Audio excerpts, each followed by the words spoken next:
스승님, 저는 세상의 모든 행복과 성공의 비밀을 배우고 싶습니다. 저는 무엇이든 할 준비가 되어 있습니다. 그 방법을 제게 가르쳐 주십시오. 혹시 당신은 지금 가장 중요한 것을 놓치고 있지는 않나요? 지금부터 평범한 일상 속에 숨겨진 위대한 지혜를 담은 이야기를 들려드리겠습니다. 이 이야기는 당신의 삶을 바꾸는 작은 깨달음이 될 것입니다. 옛날 옛적 푸른 대나무 숲이 우거진 작은 산골 마을에 한 지혜로운 노승이 살고 있었습니다. 그의 이름은 시토. 그는 깊은 지혜와 함께 언제나 눈가에 가득한 유머로 마을 사람들의 마음을 환하게 비춰주는 분이었습니다. 그의 주변에는 언제나 웃음소리가 끊이지 않았지요. 마치 그가 서 있는 곳에만 따뜻한 봄바람이 부는 듯 했습니다.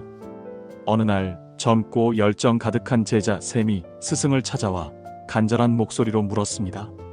스승님, 저는 세상의 모든 행복과 성공의 비밀을 배우고 싶습니다. 저는 무엇이든 할 준비가 되어 있습니다. 그 방법을 제게 가르쳐 주십시오. 스승 시토는 아무 말 없이 눈을 감고 미소를 지었습니다. 그리고는 그의 손을 잡아주며 말했습니다.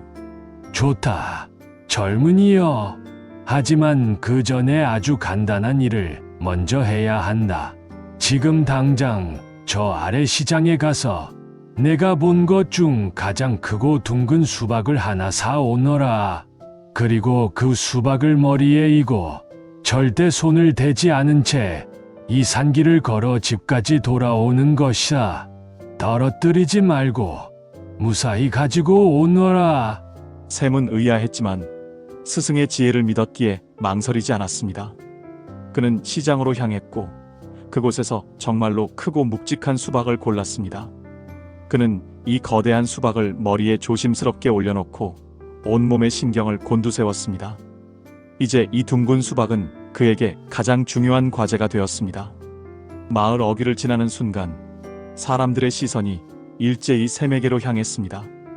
처음에는 그저 호기심 어린 눈빛이었지만 곧 놀라움과 함께 웃음꽃이 피어났습니다.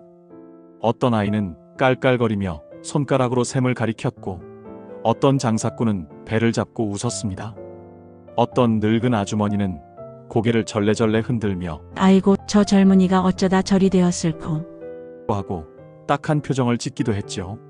샘은 온몸의 피가 머리로 솟구치는 듯한 부끄러움과 모욕감을 느꼈습니다. 대체 이게 무슨 수행이란 말인가? 난 지금 세상의 놀림감이 되고 있지 않은가? 그는 당장이라도 수박을 던져버리고 도망치고 싶었습니다. 하지만 그는 스승의 말씀을 떠올렸습니다. 절대 떨어뜨리지 말라. 그는 주변의 모든 소음과 시선을 차단하고 오직 머리 위의 수박에만 온 신경을 집중했습니다. 수박의 무게, 미끄러운 껍질의 감촉, 바람에 흔들리는 균형. 이 모든 것이 세상의 조롱보다 더 중요했습니다. 그렇게 그는 온전히 수박에만 집중한 채 험난하고 가파른 산길을 묵묵히 걸어갔습니다. 해가 기울어갈 무렵 마침내 샘은 스승의 집 앞에 도착했습니다.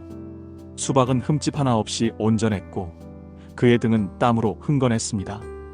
그는 수박을 내려놓고는 안도의 한숨을 내쉬었습니다. 그는 뿌듯한 마음으로 스승을 바라보았고 스승의 칭찬을 기대했습니다.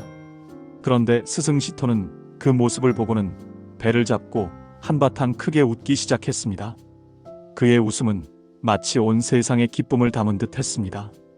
허허허, 보아라, 젊은이여. 스승은 눈물을 닦으며 말했습니다. 내가 지금 이 순간 어떤 시련을 겪었느냐? 샘은 잠시 망설이다 대답했습니다. 시장에서의 조롱, 사람들의 비웃음, 그리고 이 무거운 수박을 떨어뜨리지 않아야 한다는 부담감, 이 모든 것이 저를 힘들게 했습니다. 그러자 스승은 고개를 저으며 말했습니다. 아니다. 내가 진정으로 힘들어했던 것은 수박의 무게도 사람들의 비웃음도 아니었다. 바로 무엇이든 잃을까봐 두려워하는 너의 마음이었을 뿐이다. 스승은 샘의 얼굴을 바라보며 부드럽게 말을 이었습니다. 내가 오직 수박에만 집중했을 때 너는 사람들의 조롱을 듣지 못했다. 오직 내가 해야 할 일, 수박에 대한 책임감, 오직 그것만이 너를 움직이게 했지. 인생도 마찬가지다. 인생은 수많은 도전과 예상치 못한 고비들로 가득 차 있다. 하지만 내가 오직 너의 진정한 목표에만 집중하고 가벼운 마음과 유머로 세상의 모든 비웃음을 흘려보낸다면 가장 힘들었던 순간 속에서도 기쁨을 찾을 수 있을 것이다. 샘도 그제야 환하게 웃음을 터뜨리며 그 말의 깊은 지혜를 깨달았습니다. 그날 이후 샘은 삶의 도전에 직면할 때마다 그 수박의 교훈을 떠올렸습니다. 그는 더 이상 타인의 시선에 연연하지 않았고 실패의 순간에도 그저 한바탕 웃어넘기는 법을 배웠습니다.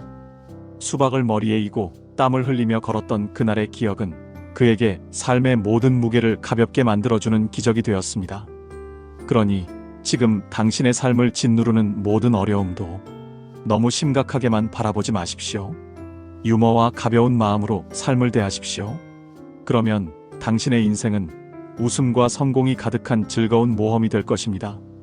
넘어지고 좌절하는 순간이 올 때마다 한때 당신을 웃게 했던 수박의 교훈을 떠올리며 다시 일어서십시오. 가장 무거운 짐은 몸이 아닌 마음에 있습니다. 이 작은 깨달음이 당신의 삶을 온전한 기쁨으로 채워주길 바랍니다. 구독과 좋아요는 큰 힘이 됩니다. 감사합니다.